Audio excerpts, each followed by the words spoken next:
صباح الخير على احلى اخوات واحلى متابعين. النهارده يا بنات راجعين لكم فيديو خفيف جدا جدا وطريف. هشارك معاكم النهارده غدانا، وكان غدا اقتصادي جدا جدا جدا، بس احنا من عشاقه ومن عشاق الحاجات الخفيفه الاقتصاديه جدا. زي ما انتم هتشوفوا النهارده معانا هنعمل مع بعض شويه مكرونه بالصلصه، واعرفكم طريقه المكرونه بالصلصه. والله العظيم طريقه جميله جدا جدا هتعجبكم، بس جربوها على طريقتي باذن الله. انا زي ما انتم شفتوا جهزت الطماطم بتاعتي في الخلاط، وحطيت عليها شويه توم ني. التوم الني انا بحب افرمه مع الطماطم في الخلاط يا بنات. وهنا حطيت الميه بتاعتي عشان اسلق المكرونه. انا جايبه مكرونه سباكيتي ومكرونه مقصوصه الصغيره، لان عندي ناس بتحب ده وناس بتحب ده، لازم نراضي جميع الاطراف. فزي ما انتم شايفين حطيت الميه بتاعتي تتسلق، وحطيت فيها معلقه ملح كبيره وشويه الزيت، لان المكرونه من الحاجات اللي ما خدتش ملحها كويس في السلق مش هتعرفي تملحيها تاني ابدا. وهنا نزلت بالزيت، ونزلت عليه بمعلقه هرسه الفلفل اللي انا كنت عاملاها معاكم زي ما انتم عارفين، وكنت حاطاها في برطمانات زي ما انا كنت قايله لكم حبايب قلبي. وهنا احط المعلقه هرسه الفلفل، وبنزل عليها بربع معلقه من فلفل اسود، واديها تشويحه كده، بيفرق معاكي في الطعم جدا، ومخلي معاكي طعم الصلصه حاجه 10/10. وهنا هنزل بقى بالطماطم بتاعتي. انا بحب اصفي الطماطم بالذات في الصوصات بتاعه المكرونات. مش عايزه تصفيها مفيش اي مشكله، ده حاجه ترجع لذوقك وراحتك انت يا حبيبه قلبي، انت وهي. المهم انا هصفي الطماطم بتاعتنا، وهنسيب التسبيكه دي تتسبك بقى، وهتبقى حاجه 10/10. طبعا هنملحها. هحط هنا الملح بتاعنا، طبعا الملح حاجه اختياري، زي ما تحبي انت تحطي الملح بتاعك حطيه. وهنا بحط عباره عن نص معلقه من السكر عشان تعادل حموضه الطماطم. طبعا الجو حر وانتوا عارفين الطماطم في الحر ده بتعمل عمايل ما يعلم بها الا ربنا. وهنا ده نص معلقه صغيره من تشكيله من السبع بهارات، لا فلفل اسود وكمون كل البهارات اللي انتوا عارفينها يعني. هي تشكيله بهارات كده بجيبها من عند العطار، ولا عايزه السبع بهارات بيديها لي، بتبقى ريحتها جميله جدا وطعمها حلو في الاكل. ونزلت هنا بقى بالمكرونه بتاعتي الاسباجيتي. طبعا بحط المكرونه الاسباجيتي الاول عشان خاطر البنات مستعجلين، متخيلين يعني ان احنا هنحط المكرونه الاول بتاعتهم تتسلق يبقى هياكلوا بدري. وزي ما انتوا شايفين كده بنفرفط المكرونه علشان ما تعجنش مع بعضها ولا تلزق في بعضها. وجيت انزل بقى الكيس التاني. قالت لي نونا عشان التصوير ده تصوير هنا يا جماعه، قولوا رايكم. هنا كانت واقفه معايا بنوته الصغيره، وقالت لي يا ماما سيبها بحالها كده، احنا بنحبها يبقى طويل.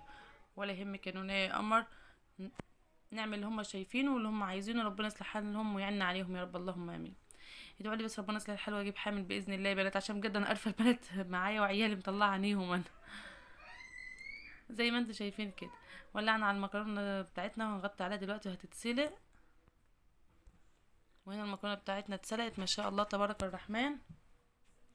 التصوير ده كان تصويري انا، وللاسف صورت بالطول ازاي مش عارفه. زي ما انتم شايفين وعملنا التسبيكه بتاعتنا، بصراحه كانت ما شاء الله اللهم بارك يا رب. وادي المكرونه الاسباجيتي ما شاء الله، والمكرونه المقصوصه الصغيره برضو سلقناها واستوت وكانت تحفه، بسم الله ما شاء الله، بالف انا وشوف اللي كل ياكل منه. وهنا الصلصه بتاعتنا والله جميله جدا وخفيفه. هي دي صلصه المكرونه اللي انا معتاده دايما بعملها، من غير بصل ومن غير تحمير توم، كله ني في ني، وتاخد لها غلوتين 3 مع بعض. وهنا البنات قالوا عايزين الخلطه بقى بتاعت الاندومي ده. فانا جبت الميه ونحط فيها بكوين من مرقه الدجاج،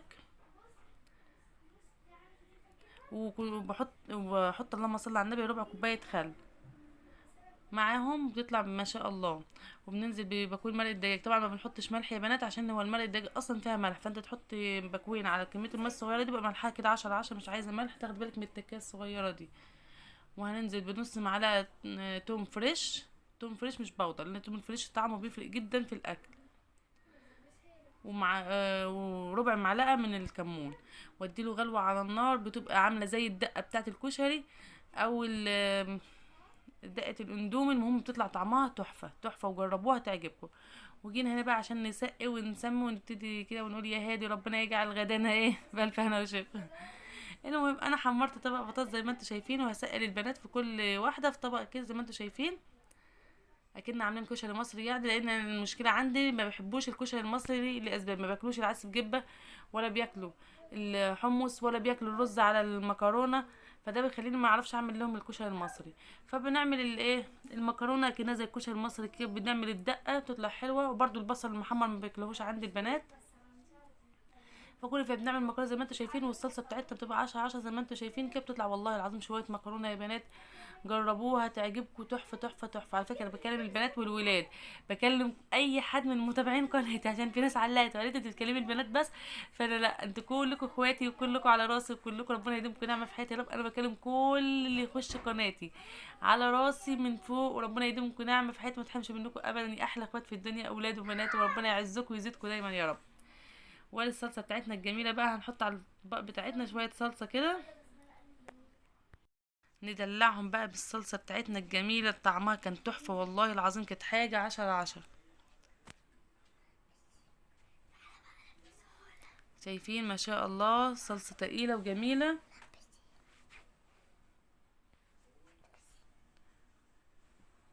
وفي طبق تاني احنا سيبناه هنا، لان عندي رودي قالت يا ماما مش عايزه صلصه، انا هلبسه من غير هاكله. واتمنى من حبايب قلبي متابعين قناتي اللي وصلت معايا يا جماعه اللي عندي هنا، بالله عليكم تحطوا اللايك وحطوا كومنت جميل يفتح نفسي كده عشان نكمل معاكم. وهنا انا بعد ما سقيت بقى الاطباق بتاعه البنات وبتاع حمودي، نزلت بباقي الصلصه اللي معايا، حطيتها على المكرونه المقصوصه الصغيره. طبعا دي بقى اللي هنتغدى بيها انا وابو العيال كده. زي ما انتم شايفين هنقلبها على بعضيها كده كله في بعضيه، واحطها في طبق، اغرفها في طبق، وهنجهز مع بعض يكون اسهل غدا واحلى غدا. وحمودي حمودي حمودي حط اللايك عشان حمودي، حمودي مش ببطل تغليس على اخواته. حط اللايك بالله عليك عشان خاطر حمودي، عشان خاطر اخواته، لانهم بيتعبوا معايا جدا في تصوير شوف احمد. ربنا يساعدك يا حمودي يا رب، ويهديك ويصلح حالكم يا بنات يا رب، يخليكم ليا وما تحرمش منكم يا رب، يعيننا عليكم اللهم امين. ادعوا لي والنبي يا بنات ربنا يعيننا عليهم يا رب. كده انا قلبت المكرونه بتاعتي ما شاء الله تبارك الرحمن، وهنغرفها بقى في الطبق بتاعنا. طبعا طبق واحد كان وبسمله، مش هنعمل زي العيال اطباق اطباق، انا ما بحبش انا نظام الاطباق ده بصراحه. وهنونا القمر دي هنا يا جماعه، اللي اول مره يشوف هنا معايا، اللي كانت ماسكه التليفون وكانت عماله تصورني في اول الفيديو، وجت بسبوسه تكمل في اخر الفيديو. وده كان غدانا ما شاء الله تبارك الرحمن. حط اللايك عشان خاطر هنا. طبعا العيال عندي من عشاق الاكلات دي، لان بصراحه دي من الاكلات اللي بتفتح النفس بتشجع كده على الاكل، بتخليكي تاكلي، واكلات بسيطه جدا واقتصاديه وجميله. واتمنى اتمنى اتمنى تحطوا لي اللايك يا احلى اخوات بالله عليكم، وكومنت حلو يفتح نفسي كده عشان نكمل باذن الرحمن مع بعض. وهنا زي ما انتم شايفين ده كان احلى غدا وابسط غدا، وغدا اقتصادي وبسيط جدا. واتمنى ان الفيديو يكون عجبكم، واتمنى ان اكون ضيفه خفيفه على قلوبكم، واشوف وشكم على خير يا رب يا احلى اخوات في الدنيا.